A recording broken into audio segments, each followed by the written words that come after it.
Minista wa URIMI MITHIKA LINTURI narwa narugurite wendi bo Majani JOONGERIA ruweta ndene ya thiguru ya Australia arimi ba Majani ni beregirite kugunika bo katha na mubango juju mweru nuntunga ukano nao mbere Majani jajagenda gwani jari jakugwa Baita. Muthenya Jonarua CS URIMI na ndethe MITHIKA LINTURI na arekeretie kontena ya mbere ya Majani ja Kenya jarajarikite kuona thoko nthigurune ya Australia untu buraboga kutiria kiguni kire murimi wa majani na in the value chains different value chains that we have. So I am proud today to be here in Mombasa to join the Team Bond of Kenya and this private investor by the name Empire for really coming in to fill this space as we get organized, as we plan on how to increase the value of our the export of our value 100T from the current 2% to 50% in line with the aspirations of the President of this Republic. Akiaria murungamiri wa kambuni iria ikinyaniritio onto BUBU na rietwa Empire na achokerete thirikari nkatho ni kugwatwa mbaru bonene. Today is a very great day for us because we are launching Akina. This is a dream come true for me and for my company Empire Kenya, and I appreciate the support that the CS has given us.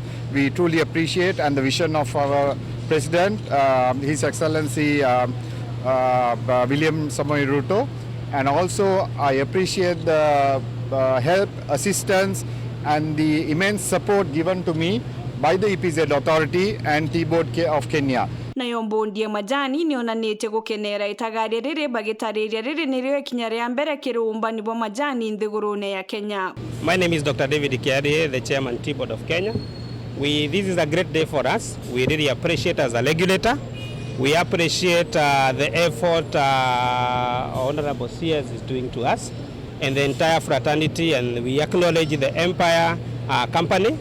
This is our first export to Australia, is our new market, and as a regulator we are responsible for the promotion and sourcing for markets, and this one is just the start of a big boom that we have in the tea industry. And therefore, as we flag off this particular cargo today. Akiongera CS LINTURI na achoketie nkatho nuntu ba umbani bwa ntuku ya Narua agitariria kiguni kira murimi ya Kwona. Empire, thank you very much, because today we witness this very important milestone where this first consignment will be able to fetch Kenya shillings, 11 US dollars per kilo from the current 2.5 shillings from the auction. So now when you look at the value, the 2.5 shilling per kilo to 11.5 shillings to 11 shillings of value 100T, that tells you how much we are making, or Kenyans can make, when we add value to tea and then export it as a finished product. Na chokete oria onjorithia bangi guchumiria kienda gukiria Majani kinyankuruki. I want to encourage Empire and any other business people to invest in this area, and also to be able to open up markets, to get more markets for export of our tea.